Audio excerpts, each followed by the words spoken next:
मनुष्य में जो भोजन का पाचन है ना, ये बहुत ही कॉम्प्लेक्स क्रिया है। इसमें जटिल अणुओं को सरल अणुओं में तोड़ा जाता है। तो चलिए शुरू करते हैं, मनुष्य में भोजन का पाचन किस प्रकार होता है। स्टूडेंट, हम सभी जानते हैं कि हमारे आहार नाल की लंबाई जो होती है वो 32 फीट होती है। यह एक भौतिक और रासायनिक प्रक्रिया है। तो क्वेश्चन आता है, मनुष्य में जो भोजन का पाचन होता है वो एक कैसी प्रक्रिया है। तो भौतिक और रासायनिक प्रक्रिया दोनों है। सबसे पहले पाचन कहते किसे हैं। पाचन का मतलब होता है कि देखिए, हम जो भी भोजन खाते हैं, रोटी खाएं, दाल खाएं, चावल खाएं, कुछ भी खाएं, सबसे पहले हमारे दांतों द्वारा वो छोटे छोटे टुकड़ों में तोड़ा जाता है, ठीक है।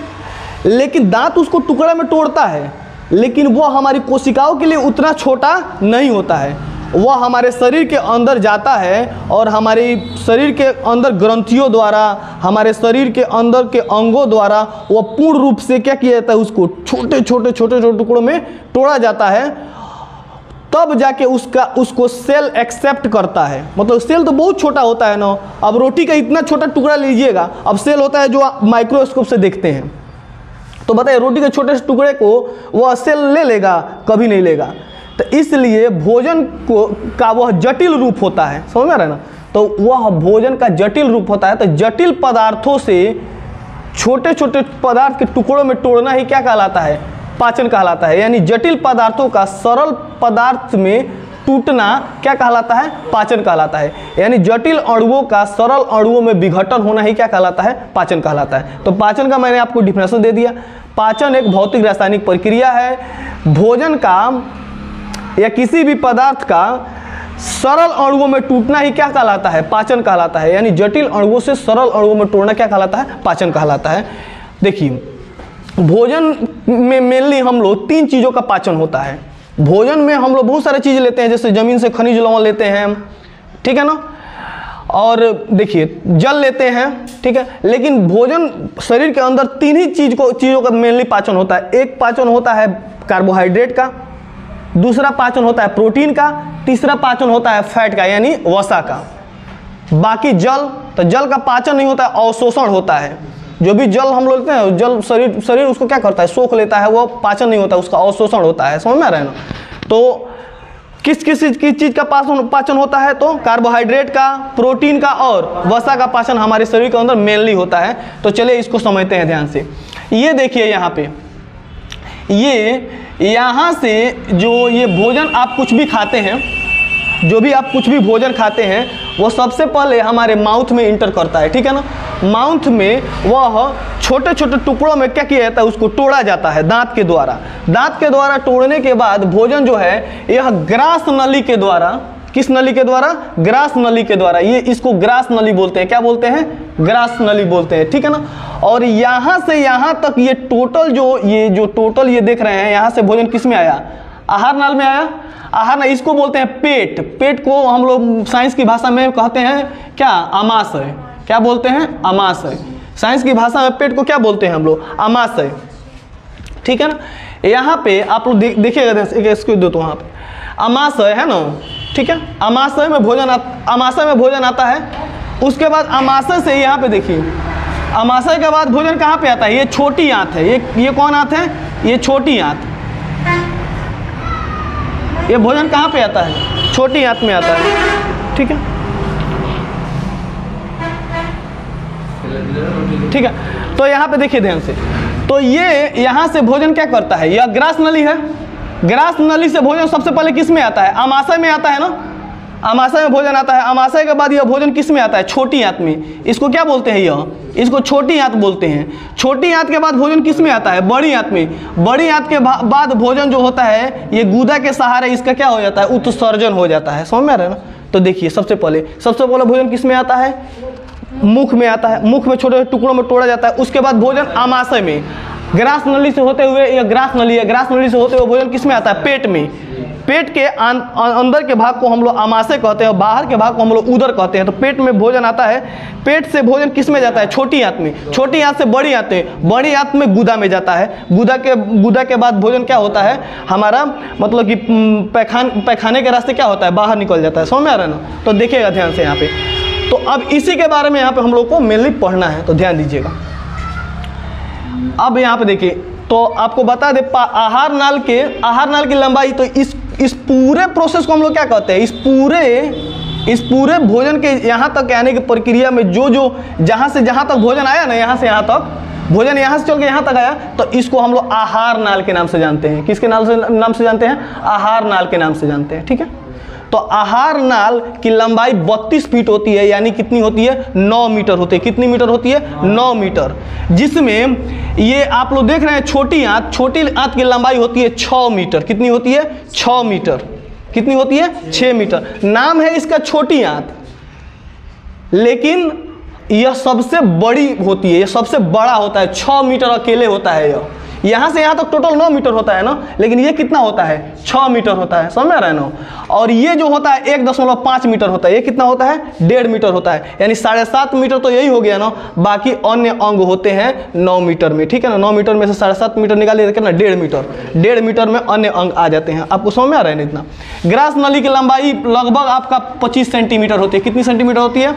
25 सेंटीमीटर होती है। ठीक है ना, ध्यान दीजिएगा यहाँ पे, आपको समझ में आ गया। तो सबसे पहले बता देते हैं पाचन। आहार नाल 32 फीट लंबा होता है। पाचन में कौन कौन से अंग भाग लेते हैं उसको देखिए। एक तो है मुख गुहा। मुख गुहा का मतलब होता है मुख, और मुख में जो खाली स्थान होता है ना, इसको मुख गुहा कहते हैं, जिसमें हम लोग भोजन को खाते हैं, कवर लेते हैं, है ना, उसको क्या बोलते हैं? मुख गुहा को बोलते हैं। मुख गुहा के में भोजन क्या होता है? दांतों के सहारे तोड़ा जाता है। तोड़ने के बाद भोजन ग्रास नली के कारण, ये ग्रास नली है हमारा। ठीक है ना, तो देखिए ग्रास नली कैसी होती है। देखिए कभी कभी आप देखोइएगा कि हम लोग देहात में, है ना, मतलब कि ये जो पर्दा होता है ना, पर्दा में जो है ना मेथी लगा के, क्या बोलते हैं उसको? चाँप लगा के उसको पर्दों को ढकेला जाता है। देखे हैं ना आप लोग? तो ढकेला जाता है ना, तो भोजन वैसे ही हमारे ग्रास नली से उतर के इसमें आता है। ये भोजन ये नहीं कि भोजन किए डब से ना नीचे आ गया, डब से नीचे आएगा तो किडनी उडनी में लगेगा, किडनी खराब हो जाएगा, चैथिया खराब हो जाएगा। बस समझ रहे ना? तो भोजन जो होता है वो एक बार नहीं आता है, वो जैसे ढकेल लेते हैं ना, तो वैसे ही ढकेल आता है। समझ रहे ना? देखिए ये जो आप देख रहे हैं, ये फूड पाइप, ये ग्रास नली है, इसको फूड पाइप अंग्रेजी में बोलते हैं। समझ में आ रहा है ना? तो ये फूड पाइप के नीचे, फूड पाइप से ना, फूड पाइप के पीछे जो होता है विंड पाइप होता है, हवा। तो भोजन और हवा एक ही पाइप से आते हैं, लेकिन दोनों अलग अलग पाइप होते हैं। तो वो विंड पाइप का बाद में हम लोग देखेंगे। यहाँ पर हम लोग देख रहे हैं किसके बारे में? तो मुख गुहा के, ग्रास नली के बारे में। ग्रास नली को फूड पाइप कहते हैं। तो फूड पाइप में इसको करामा कुंचन बोलते हैं। क्या बोलते हैं? करामा कुंचन। तो करामा कुंचन क्या होता है? भोजन एक बाइग पेट में, चाहे अमाशय में एक बाइग नहीं आता है ग्रास नली से, वो धीरे धीरे आराम से ढकेलते क्या होता है? यहाँ से यहाँ तक आता है। बात समझ में आ रहा है ना?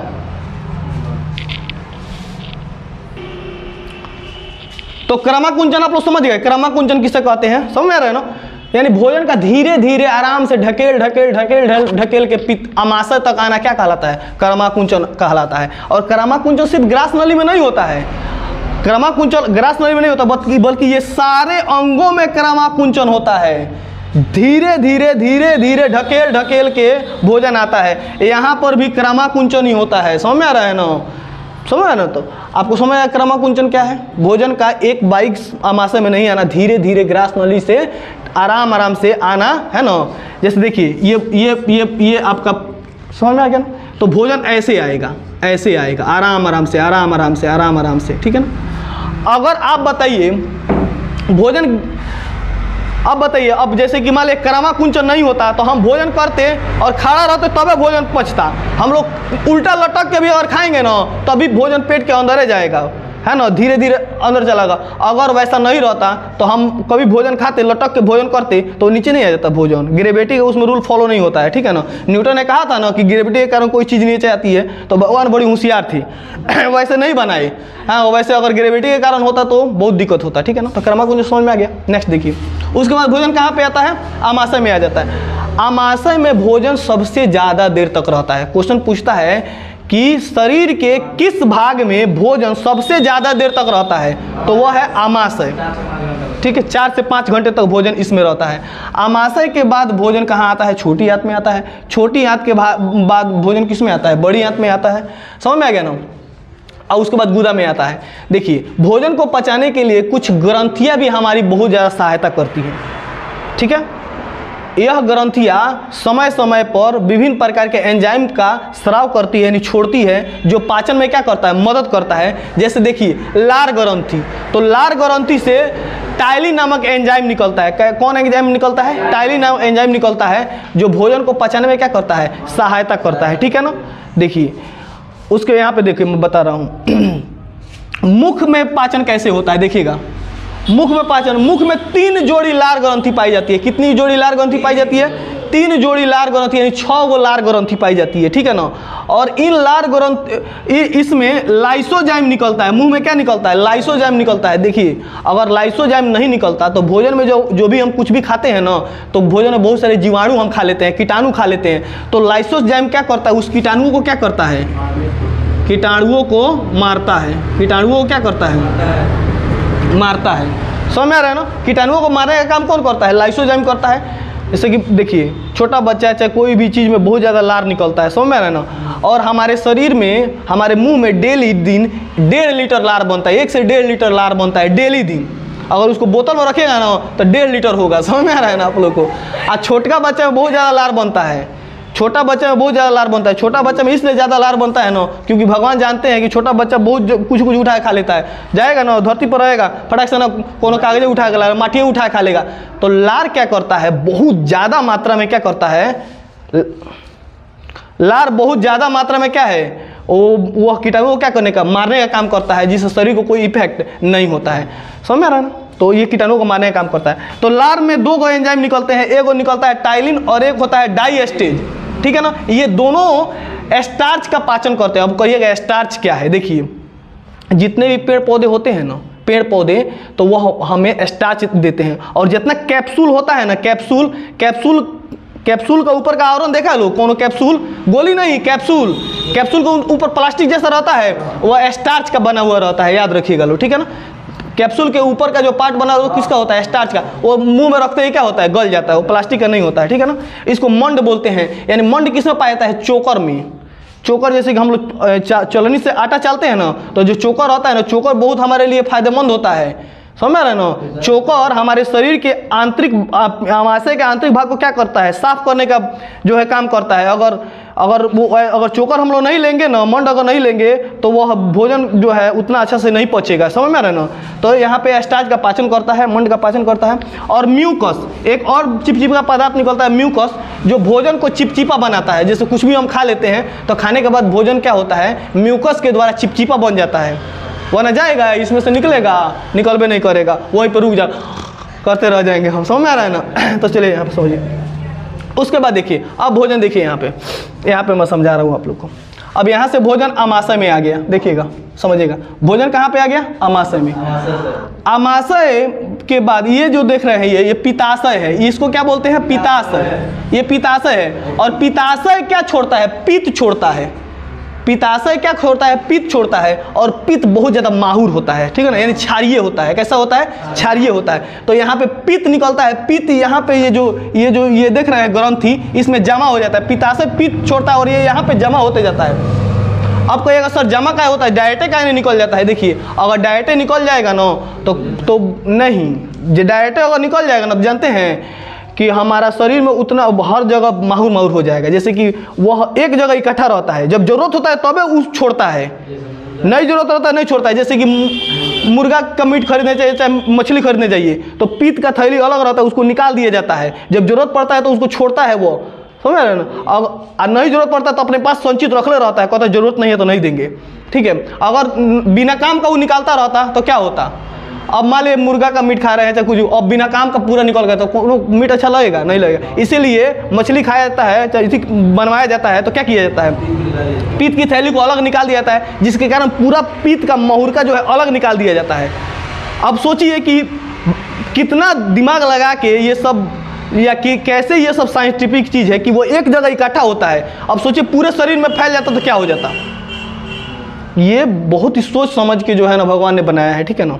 तो यहाँ से पित्त यहाँ पे जमा रहता है, और जब जरूरत होता है ना तो देखिए यहाँ से, अब भोजन यहाँ से निकला, भोजन में जो भी जीवाणु आए रहते हैं यहाँ पे, तो बहुत सारा जीवाणु तो मार देता है लाइसोजाइम। मुंह में ही। फिर भी बहुत सारे जब जीवाणु बाकी रहते हैं तो जब देखिए यहाँ पे ये अमाशय है, अमाशय के 3 भाग होते हैं। एक भाग को हम लोग कार्डियक बोलते हैं, जो ऊपर वाला भाग होता है ना, इसे हम लोग कार्डियक के नाम से जानते हैं, ठीक है ना। इसमें HCl अम्ल निकलता है। कौन अम्ल निकलता है? HCl, हाइड्रोक्लोरिक अम्ल निकलता है। यह सबसे ऊपरी भाग होता है, HCl का निर्माण होता है। और HCl जब ऊपर से जीवाणु कुछ बचे खुचे आ जाते हैं ना, उनको पकड़ के मार देता है। कौन? ये HCl जीवाणु क्या करता है? मार देता है और भोजन को तोड़ने का काम करता है। समझ में आ गया ना। उसके जस्ट नीचे यहाँ पे आता है भोजन। भोजन यहाँ पे, इसको रूजी बोलते हैं। रूजी में कांटे नुमा संरचना होती है। रूजी में क्या होती है? कांटे नुमा संरचना होती है। यहाँ पे भोजन सबसे ज़्यादा देर तक रहता है। तो क्वेश्चन पूछता है सबसे ज़्यादा देर तक भोजन कहाँ पे रहता है? रूजी में, यानी अमाशय में तो रहता ही है। अमाशय में मेनली किस में? रूजी में। यहाँ कांटे नुमा संरचना होती है ना, कांटा जो भोजन को रोक कर रखता है, ठीक है ना। इसके बाद भोजन किस में आ जाता है? पाइलोरिक में आ जाता है। इसको क्या बोलते हैं? पाइलोरिक। यहाँ से गैस्ट्रिक जूस निकलता है। देखिए ये टोटल अमाशय का दीवार है ना, यहाँ पे ये दीवार देख रहे हैं आप लोग ना, ये अमाशय का दीवार दिखाई दे रहा है आप लोग को, ठीक है। यहाँ पे गैस्ट्रिक जठर ग्रंथियाँ होती है। ये अंगुली की जैसी क्या होती है? जठर ग्रंथियाँ होती है।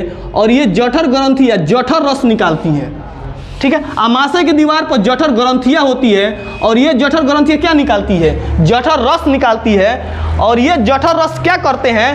तो पाचन का काम करते हैं रेनिन को और पेप्सिन को। रेनिन, देखिए रेनिन क्या होता है? रेनिन ज़्यादातर बच्चों में विकसित होता है।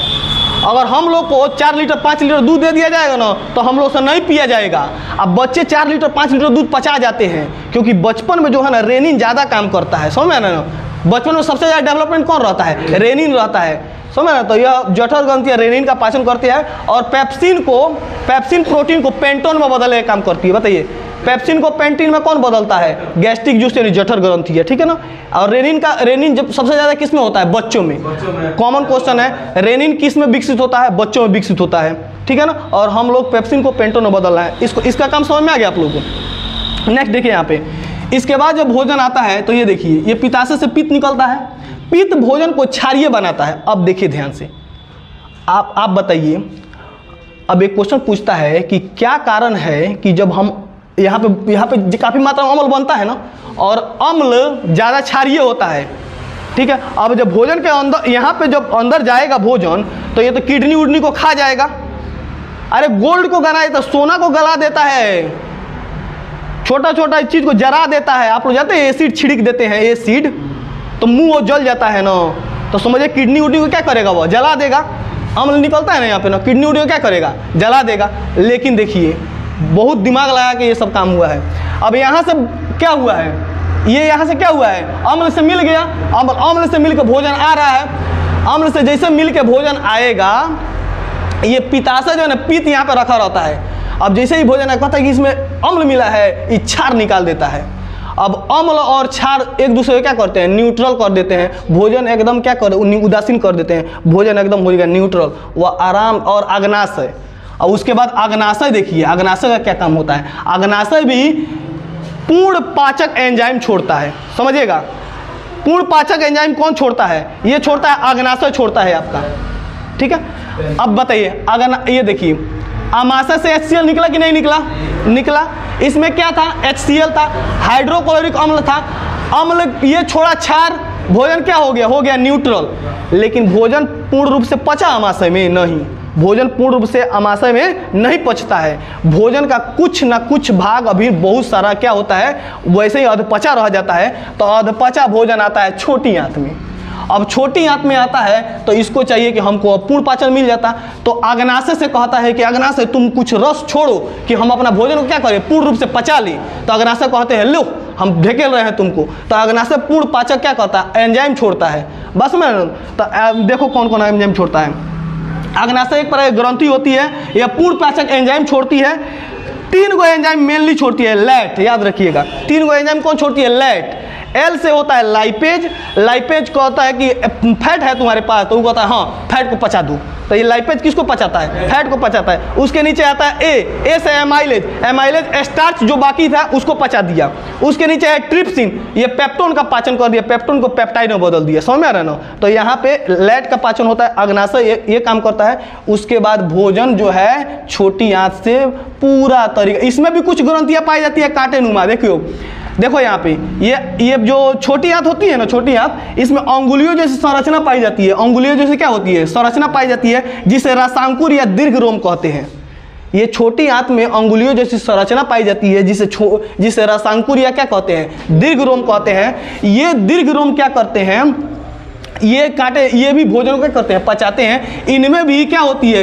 इनमें भी छोटी छोटी ग्रंथियां होती है, जिसे हम लोग क्या कहते हैं? आंतरिक ग्रंथि कहते हैं। क्या कहते हैं? आंतरिक ग्रंथि कहते हैं। ये जो छोटी आंत है ना, इसमें भी कुछ ग्रंथियां पाई जाती हैं, उन्हें क्या कहते हैं? आंत्र ग्रंथि के नाम से जानते हैं। आंत्र ग्रंथि ये भी भोजन को पचाने का काम करती है। यहाँ से आने के बाद भोजन पूर्ण रूप से पच जाता है। पचने के बाद भोजन जो होता है वह बड़ी आंत में, बड़ी आंत के बाद गुदा के रास्ते से क्या होता है? बाहर निकल जाता है। ये आपका हुआ पूर्ण रूप से ह्यूमन बॉडी में डाइजेशन यानी पाचन। अब हम कल बताएंगे कुछ एंजाइम्स के नाम, और एंजाइम को किससे बदला जाता है ये बताएंगे। ठीक है ना? कोई दिक्कत? चलिए, इसको 2 बार 3 बार वीडियो को बढ़िया से देखिएगा, आपको एकदम पूर्ण रूप से याद हो जाएगा। और किसी को बताना होगा तो ऐसे ही बताइएगा।